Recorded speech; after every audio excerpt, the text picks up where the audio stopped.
వైదిక సంస్కారాలు అనే మాట మనం ఎన్నోసార్లు బారసాల గాని, ఉపనయనం గాని, వివాహం వంటి వాటి గురించి వచ్చినప్పుడు వింటూ ఉంటాం. ఇవి వైదిక సంస్కారాలు అని.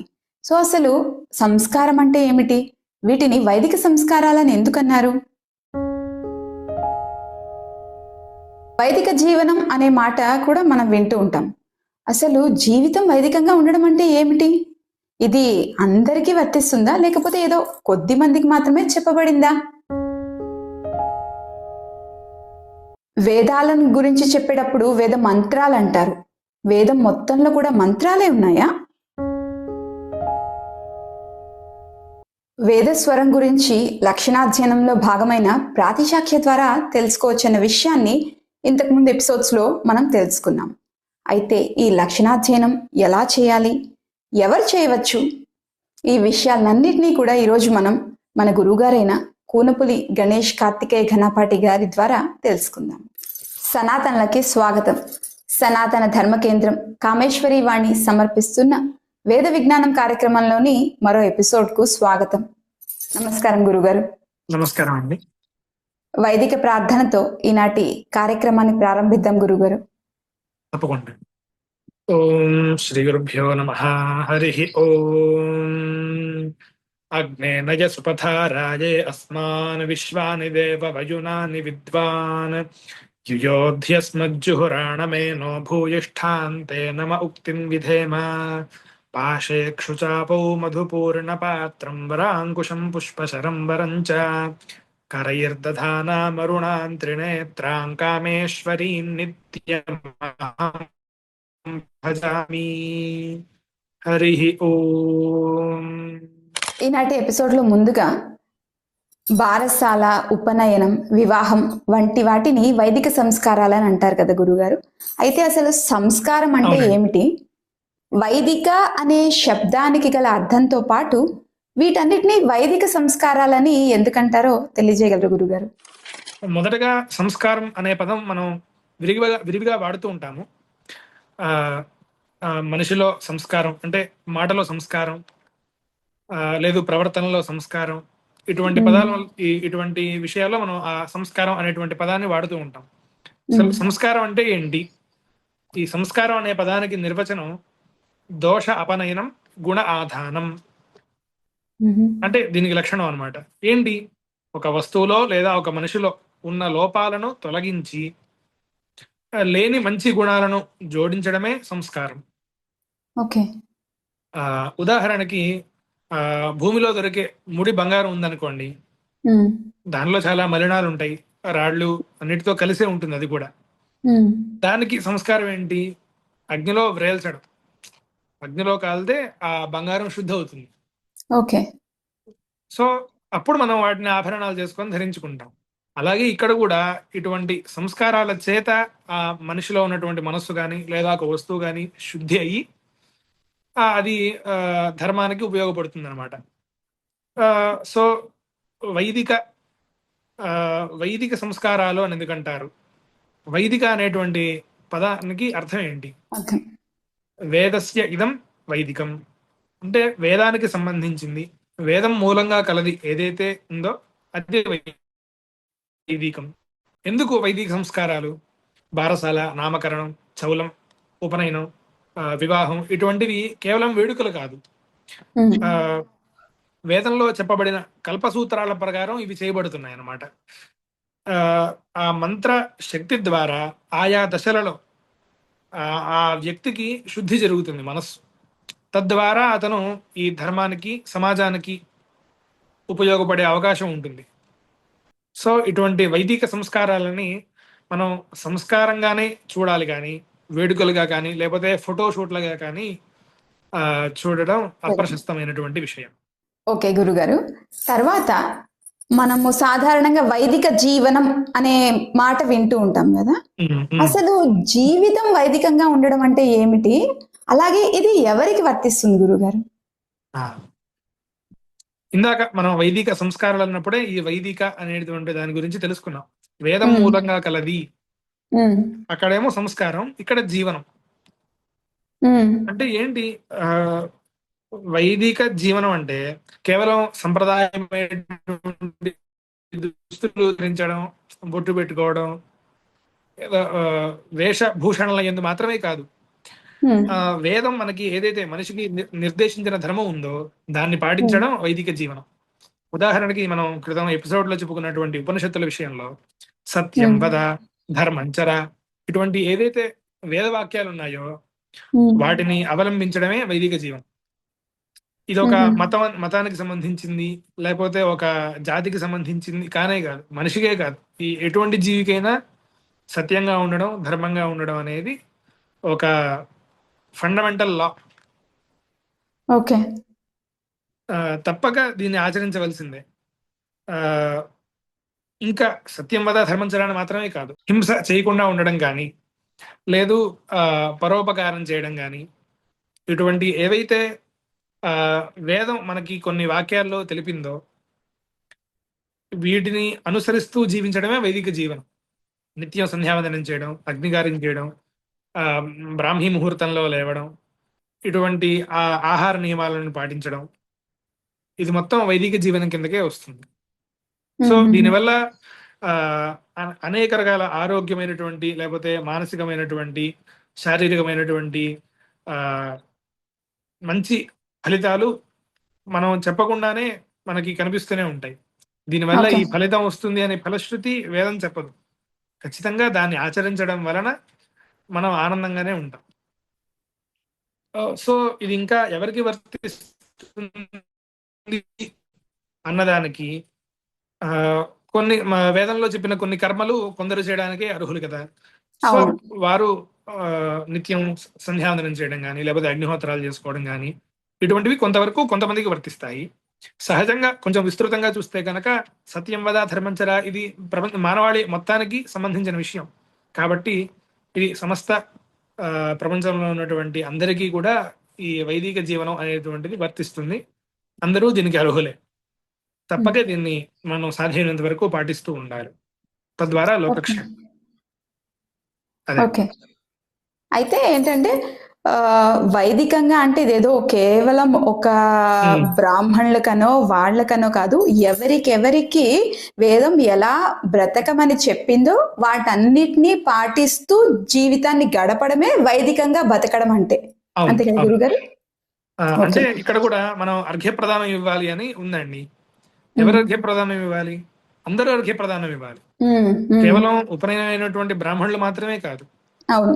ఉమ్, క్షత్రియులు, శూద్రులు, ఇతరులు అందరూ అందరూ ఉమ్, ఖచ్చితంగా బ్రాహ్మీ ముహూర్తంలో నిద్రలేచి అర్ఘ్యప్రదానం ఇవ్వాలి. కానీ ఉమ్, ఒక్కొక్కరికి ఒక్కొక్క ప్రాసెస్ చెప్పారు. ఉమ్. అంతే. ఎవరికి అంతే, ఏం చెప్పారో వాటిని పాటిస్తూ జీవితాన్ని గడపడం వైదిక జీవనమే. వైదిక జీవనం అంతే. ఉమ్, ఓకే. ఓకే గురుగారు. ఆ తర్వాత ఆ, వేదం గురించి ప్రస్తావించేటప్పుడు వేద మంత్రములు అని అంటారు వాటిని. అవును. అసలు మంత్రం అంటే ఏమిటి? వేదంలో మొత్తం కూడా మంత్రాలే ఉన్నాయా గురుగారు? అంటే ఇంకేమన్నా కూడా ఉన్నాయా? కేవలం ఉమ్. మంత్ర స్వరూపంగానే మొత్తం వేదమంతా ఉందా? ఆ, ఇక్కడ ప్రధానంగా ఫస్ట్ మనం మంత్రం అంటే ఏంటి అనేటువంటి ఉమ్, దాని విషయం గురించి తెలుసుకున్నాము. ఓకే. ఇక్కడ కూడా మనం ఇందాక ఉపయోగించినటువంటి వైదిక పదాన్ని ఉపయోగించవచ్చు. ఉమ్, ఆ, వైదిక మంత్రాలు వేరు, లేదు మిగతా తాంత్రిక మంత్రాలు వేరు. బీజాక్షరాలతో కూడినవి తాంత్రిక మంత్రాలు, ఓకే. శాస్త్రానికి సంబంధించిన మంత్రాలు, ఆహా. ఆగమానికి సంబంధించిన మంత్రాలు. ఇది వైదిక మంత్రాలు అంటే ఇందాక మనం వైదిక ప్రార్థన చేసుకున్నాం, అగ్నేనయ సుపథారాయ అస్మాన్, ఉమ్, ఇటువంటి మంత్రాలేమో వైదిక మంత్రాలు. ఉహు, అసలు ఫస్ట్ మంత్రం అంటే ఏంటి? మననాత్ త్రాయతే ఇది మంత్ర. అంటే మననం చేయడం వలన, అంటే మళ్ళీ మళ్ళీ స్మరించడం వలన ఏదైతే ఉమ్, మనల్ని రక్షిస్తుందో ఉమ్, దానికి మంత్రము అని పేరు. ఉమ్, ఆ, ఇక్కడ పౌరాణిక మంత్రాలు కూడా ఉన్నాయి. ఉదాహరణకి యోదేవ సవిదాస్మాకం అని గాయత్రి మంత్రం ఉంది. ఉమ్, రామతారక మంత్రం అంటారు. శ్రీరామ జయ రామ జయ జయ రామ, ఇటువంటి ఉమ్, ఇవి కూడా మంత్రాలే. వీటిని మళ్ళీ మళ్ళీ ఉమ్, స్మరించడం వల్ల అవి మనల్ని రక్షిస్తాయి. ఓకే. సో ఇక్కడ వైదిక మంత్రాలు అన్న చోట ఆ, ఈ వేదంలో అన్ని మంత్రాలేనా అంటే గనక కాదు. ఆపస్తంభ ఆ, పరిభాషా సూత్రాలలో ఉహు, మంత్ర బ్రాహ్మణయోర్ వేదనామధేయం అని ఒక సూత్రం ఉందన్నమాట. మ్హూ. సహజంగా ఈ మంత్రాలు దేవతాస్తుతిని గురించి తెలుపుతూ ఉంటాయి. ఆ, మనం ఇంతకు ముందర 2-3 సార్లు చెప్పుకున్నాం. సంహిత, మంత్రభాగం, అట్లాగే బ్రాహ్మణ భాగం, ఈ కర్మకాండ అని. ఆ, సో మన వేదంలో మంత్రభాగము, బ్రాహ్మణ భాగం రెండూ కలిపే ఉంటాయి. ఓకే. మంత్ర బ్రాహ్మణం ఏమో దేవతాస్తుతుల్ని, వారి సూక్తాలని, అట్లాగే యాగాల్లో ఉపయోగించేటువంటి మంత్రాలు ఇవన్నీ ఉంటాయి. మ్, బ్రాహ్మణంలో ఆ యాగం ఎట్లా చేయాలి, ఆ మంత్రాలని ఎట్లా వాడాలి, ఆ మంత్రం వెనుక ఉన్న అర్థం ఏమిటి అనేటువంటి దాన్ని వివరిస్తుంది. ఉదాహరణకి మనం నిత్యం చేసే సంధ్యావందనంలో ఆ బోహిష్ఠామ యోభువస్థాన ఊర్జేతధాతన అనేటువంటి ఒక మంత్రం ఉంది. సో ఈ మంత్రం ఏమో సంహితలో ఉంది, మంత్రభాగం. దీన్ని ఏం చేయాలి? అసలు మనం నిత్యం సంధ్యావందనంలో దాంతో ఏం చేస్తున్నాము? మార్జన చేసుకుంటున్నాం, నీళ్లు మ్, చల్లుకుంటున్నాం అనమాట ఆ మంత్రం మ్. చెప్తూ. ఓకే. ఆ ఇది ఇట్లా చేయాలని నేను ఎక్కడ చెప్పబడింది అంటే గనక బ్రాహ్మణంలో ఉంది. ఆ బోహిష్ఠామ యోభువ ఇత్యద్ధర్మార్జయంతే, నీళ్ల చేత చల్లుకోవాలి.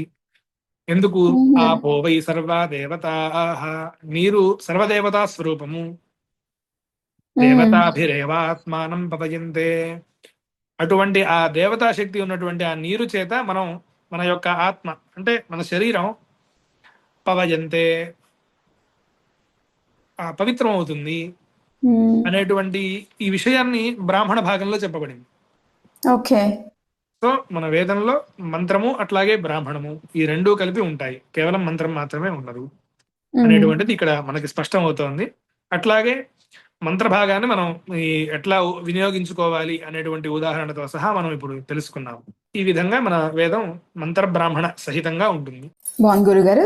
తర్వాత ప్రశ్న, ముందు ఎపిసోడ్లో మీరు వేద స్వరం గురించి ప్రాతిశాఖ్య ద్వారా తెలుస్తుందని, అది లక్షణాధ్యయనంలో భాగం అని తెలిపారు కదా. ఈరోజు మాకు లక్షణం గురించి, దానిని ఎలా అధ్యయనం చేయవచ్చన్న విషయాలు చెప్పండి గురుగారు. ఆ, ఆ, వేద మంత్రాల స్వరూపం చెడిపోకుండా ఉండడం కోసం ఏదైతే నియమావళి ఉంటుందో దీన్ని లక్షణం అంటారు. వేద పురుషుడిని రక్షించడానికి ఆ రంగాలు మనకి మనకి మహర్షులు తయారు చేసి పెట్టారు.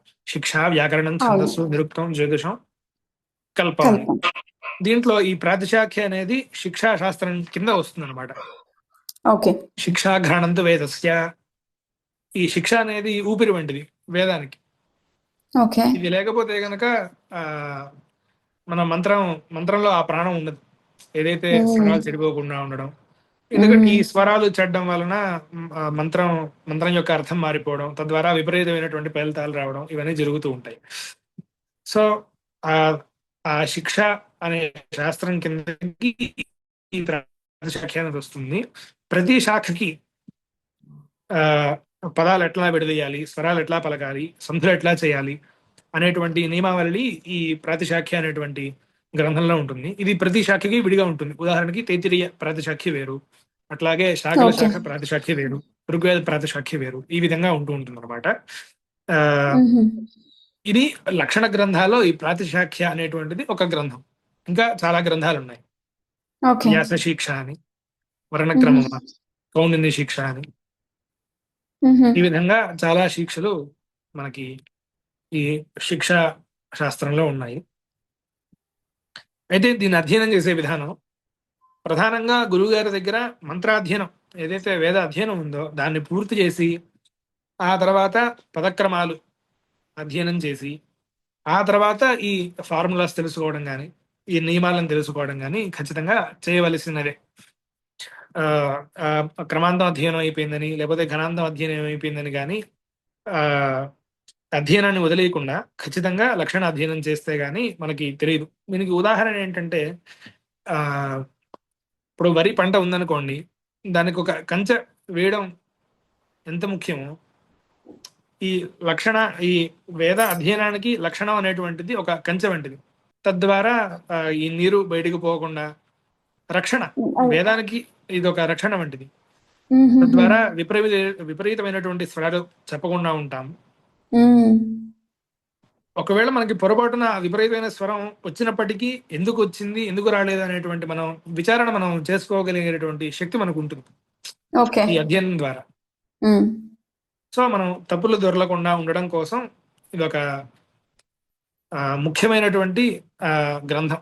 సో ఘనపాఠులు కూడా ఖచ్చితంగా ఈ శాస్త్రాధ్యయనం, లక్షణ శాస్త్రాధ్యయనం అనేది చేసి ఓకే. తీరాలి. అంటే ఇందాక మీరు చెప్పారు కదా గురుగారు, శిక్షలో వివిధమైనవి ఉన్నాయి అని. అంటే శిక్షా శాస్త్రం మొత్తం చదువుకుంటే లక్షణమైనట్ట? అవునండి. శిక్షలో భాగం లక్షణం. శిక్షా శాస్త్రం అధ్యయనం అంటే లక్షణంతో పాటు ఇంకా వేరేవేమైనా ఉన్నాయా గురుగారు? లేకపోతే శిక్ష అంటే లక్షణం చదువుకోవడమా? శిక్షా అధ్యయనం అంటే శిక్ష అనేటువంటి శాస్త్రంలో ఈ లక్షణం ఒక భాగం. ఇంకా ఎటువంటి ఉంటాయి గురుగారు? ఇంకేముంటాయి ఇక్కడ? ఈ మన వేదానికి సంబంధించి వ్యాస శిక్ష, కౌండిన్య శిక్ష, భరద్వాజ శిక్ష ఇటువంటివి ఉంటాయి. మిగతా వేదాలవి కూడా ఉంటాయి. ఉదాహరణకి పాణిని శిక్ష ఉందనుకోండి, అది ఋగ్వేదానికి సంబంధించినటువంటి అటువంటి శిక్ష. ఇంకా ఋగ్వేదానికి సంబంధించినటువంటి శిక్షా గ్రంథాలు ఏమున్నాయో మనకు తెలియదు. ఓకే. అంటే మన యజుర్వేదానికైతే మాత్రము లక్షణం చదువుకుంటే శిక్షా శాస్త్ర అధ్యయనం పూర్తయినట్ట గురుగారు? అయినట్టు. ఓకే. మొత్తం వేదానికి శిక్ష చాలా ఉండొచ్చు గాని మన యజుర్వేదానికి మాత్రము లక్షణ అధ్యయనం చేసి శిక్షా శాస్త్రం నేర్చుకున్నట్టే. అంటే అలాగే మళ్ళీ అంటే ఇప్పుడు ఆపస్తంభ సూత్రం వాళ్ళు ఇప్పుడు ఒక ఫలానా ప్రాతిశాఖ్య చదువుకుంటే అక్కడితో లక్షణమైనట్ట గురుగారు? లేకపోతే మీరు ఇందాక చెప్పారు కౌండిన్య శిక్ష, ఇవన్నీ కూడా మన లక్షణంలోకే వస్తాయా? మన లక్షణంలోకే వస్తాయి. వ్యాస శిక్ష, కౌండిన్య శిక్ష, భరద్వాజ శిక్ష, ఇట్లా ఇంకా 21 శిక్షలు మనకు సంబంధించినవే ఉన్నాయి. ఇవన్నీ చదివితే లక్షణం అయినట్టు. ప్రస్తుతానికి వ్యాస శిక్ష, వర్ణక్రమం, అట్లాగే ప్రాతిశాఖ్య అధ్యయనంతో ప్రస్తుతం పరీక్షల్లో ఈ 3 గ్రంథాలు ఉన్నాయండి. ఓకే. బాగుంది. 3 అంటే ఎన్నాళ్ళు పట్టచ్చు గురుగారు? ఎంత కాలం పట్టచ్చు? ఇది కూడా అంటే ఘనాపాఠి అయిన వారు లక్షణాధ్యయనం కూడా పూర్తి చేసుకోవాలంటే ఎంత కాలం పట్టవచ్చు? కనీసం ఒక 2 సంవత్సరాలు పూర్తిగా ఫుల్ ఫ్లెడ్జ్డ్ గా చేస్తే గనక 2 సంవత్సరాలలో పూర్తవుతుంది. ఓకే. ఓకే గురుగారు. ఇదండి ఈరోజు మనం మరొక శబ్దానికి గల వర్ణక్రమాన్ని తెలుసుకుందాం. ఇప్పుడు మాఘమాసం కాబట్టి సూర్య దేవతా సంబంధమైనటువంటి ఒక సూర్యుడి పేరుతో ఈ వర్ణక్రమం చెప్పుకుందాము. ఓం శ్రీ గురుభ్యో నమః. హరి ఓం. ప్రజాపతి సవితా భూత్వా ప్రజా అసృజత. సవితా సకార అకార వకార ఇకార తకార ఆకారాః. సవితా సకారానుదాత్త అకార వకారానుదాత్త ఇకార తకారోదాత్త ఆకారాః. సవితా అర్ధమాత్రిక సకార ఏకమాత్రికానుదాత్త అకార అణుమాత్రిక విరామ. అర్ధమాత్రిక వకార ఏకమాత్రికానుదాత్త ఇకార అణుమాత్రిక విరామ. అర్ధమాత్రిక తకార ద్విమాత్రికోదాత్త ఆకార ద్విమాత్రిక పద విరామాః. సవితా పరాంగభూతార్ధమాత్రిక సకార ఏకమాత్రికానుదాత్త అకార అణుమాత్రిక విరామ. పరాంగభూతార్ధమాత్రిక వకార ఏకమాత్రికానుదాత్త ఇకార అణుమాత్రిక విరామ. పరాంగభూతార్ధమాత్రిక తకార ద్విమాత్రికోదాత్త ఆకార ద్విమాత్రిక పద విరామాః. సవితా వివృతకంఠోత్థిత వివారాఘోష మహాప్రాణాఖ్య బాహ్య ప్రయత్న సహిత శ్వాసధ్వనిజనిత ఉత్తరదంతమూలాధో భాగస్థాన వివృత మధ్య జిహ్వా మధ్యకరణ వివృత ప్రయత్నార్థమాత్రిక పరాంగభూత భూమిదేవతాక శూద్రజాత్యూష్మ సంజ్ఞిక సకార సంవృతకంఠోత్థిత సంబారాఖ్య బాహ్య ప్రయత్న సహిత నాదధ్వనిజనిత అత్యుపసంహృత కల్పహనూ స్థాన తథా భూతోష్ఠకరణ సంవృత ప్రయత్నైకమాత్రిక అగ్నిదేవతాక క్షత్రియ జాద్వితమో గుణ సహిత కనిష్టాంగుల్యాద్య రేఖాన్యాసయోగ్య శరీర హ్రాసైధిత గళబిల వినిసృత మృదుధ్వనిక వృషభ ఋతుతుల్య ఋషభస్వర హేతుభూత హృదయస్థానోత్పన్నానుదాత్త స్వర గుణక వాయుదేవతాక బ్రాహ్మణ జాతి హ్రస్వ సంజ్ఞిక అకార అణుమాత్రిక విరామ. సంవృతకంఠోత్థిత సంభార ఘోషాల్ప ప్రాణాఖ్య బాహ్య ప్రయత్న సహిత నాదధ్వనిజనిత ఉత్తరదంతాగ్రస్థానాధరోష్ఠాభ్యంతరాంతకరణేషత్స్పృష్ట ప్రయత్నార్థమాత్రిక పరాంగభూత చంద్రదేవతాక వైశ్యజాత్యంతస్థా సంజ్ఞికవకార సంవృతకంఠోత్థిత సంభారాఖ్య బాహ్య ప్రయత్న సహిత నాదధ్వనిజనిత తాలుస్థానాత్యుపసంహృతోష్ఠకల్పజిహ్వా మధ్యకరణ వివృత ప్రయత్నైకమాత్రిక అగ్నిదేవతాక క్షత్రియ చాతితమో గుణసహిత కనిష్టాంగుల్యాద్య రేఖాన్యాసయోగ్య శరీర హ్రాసైధిత గళ విల వినిసృత మృదుధ్వనిక వృషభ ఋతుతుల్య ఋషభస్వర హేతుభూత హృదయస్థానోత్పన్నానుదాత్త స్వర గుణక అగ్నిదేవతాక బ్రాహ్మణ జాతి హ్రస్వ సంజ్ఞిక ఇకార అణుమాత్రిక విరామ వివృతకంఠోత్థిత వివారాఘోషాల్ప ప్రాణాఖ్య బాహ్య ప్రయత్న సహిత శ్వాసధ్వనిజనిత ఉత్తరదంతమూలాధో భాగస్థాన జిహ్వాగ్రకరణ స్పృష్ట ప్రయత్నార్థమాత్రిక పరాంగభూత వాయుదేవతాక బ్రాహ్మణ జాతి ప్రథమ స్పర్శ సంజ్ఞికతకార సంవృతకంఠోత్థిత సంభారాఖ్య బాహ్య ప్రయత్న సహిత నాదధ్వనిజనిత అతివ్యస్తకల్పానూస్థాన తథాభూతోష్ఠకరణ వివృత ప్రయత్నద్విమాత్రిక భూమిదేవతాక బ్రాహ్మణ జాతి సత్వగుణ సహిత తర్జన్యంగులి మధ్యరేఖాన్యాసయోగ్య శరీరాయామ శ్లక్ష్ణీకృత గళ బిల వినిసృత పురుషధ్వని కాజారుతతుల్య గాంధార స్వర హేతుభూత మూర్ధస్థానోత్పన్నోదాత్త స్వర గుణక వాయుదేవతాక బ్రాహ్మణ జాతి దీర్ఘ సంజ్ఞిక ఆకార ద్విమాత్రిక పద విరామాః సవిత. అయితే ఈ మధ్యనే మన పాఠశాల విద్యార్థులందరూ కూడా వేద పరీక్షలు ఇచ్చారు కదా గురుగారు. ఆ పరీక్ష విధానం ఎలా జరిగింది, మన విద్యార్థులు కూడా ఎలా పరీక్ష ఇచ్చారు, ఆ విషయాన్ని కొంచెం చెప్పండి గురుగారు. తప్పకుండా అండి. శ్రీ విద్యారణ్య వైదిక విద్యా విహారం ట్రస్ట్ వారు వేదశాస్త్ర సంవర్ధిని సభ అనేటువంటి పేరుతో గత 5 సంవత్సరాలుగా ఈ వేద పరీక్షలు, కృష్ణయజుర్వేద పరీక్షలు, లక్షణ పరీక్షలు, సంస్కృత సాహిత్య పరీక్షలు నిర్వహిస్తున్నారు. దాంట్లో భాగంగా ఈ సంవత్సరం మన విద్యార్థులు 8 మంది పాల్గొన్నారు. అందరూ కూడా అత్యుత్తమ శ్రేణిలో ఫలితాన్ని పొందారు. ఈ కేవలం వేద పరీక్షలే కాకుండా పిల్లల్లో ఉత్సాహాన్ని నింపడం కోసం, ఇంకా ఈ వేదాధ్యయనం పట్ల ఆసక్తి పెరగడం కోసం వేద అంత్యాక్షరి అనేటువంటి పోటీల్ని పెట్టారనమాట. సహజంగా లోకంలో ఎట్లాగైతే మనం పాటల్ని అంత్యాక్షరిగా వాడతాము, అట్లాగే ఇక్కడ వేద పనసలు అంత్యాక్షరిగా పడ్డారు, పోటీ పెట్టారు. దాంట్లో మన పిల్లలు ఈ 8 మందిలో 3 ఫైనల్స్ వరకు వెళ్ళారు. తక్కువ గ్రంథం అయినప్పటికీ కూడా ఉత్సాహంగా పాల్గొని ఫైనల్స్ వరకు వెళ్ళడం అనేది చాలా గొప్ప విషయం, చాలా ఆనందదాయకమైన విషయం గురుగారు మనందరికి. అవునండి. సో కేవలం ఈ గ్రంథం వాళ్లే పోటీ పడ్డారని లేదు, మూలం అయిపోయిన వాళ్ళు, క్రమాంతం అధ్యయనం అయిపోయిన వాళ్ళు, ఇటువంటి వాళ్ళతో మన వాళ్ళు ఫైనల్స్ వరకు వెళ్ళడం అనేది చాలా ఆనందదాయకం. ఇట్లాగే మన పిల్లలు ఇంకా అభివృద్ధి చెందాలని కోరుకుంటూ ఉన్నాను. చాలా బాగుంది గురుగారు. మీరు కూడా ఎంతో చక్కగా పిల్లలందరినీ చక్కగా అలా వారిని మీరు తీర్చిదిద్దుతున్న విధానం కూడా మాకు కూడా ఎంతో ఆనందదాయకమైన విషయం, మా భాగ్యం కూడా గురుగారు.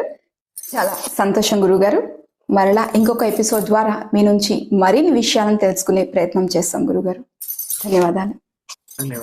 నమస్కారం.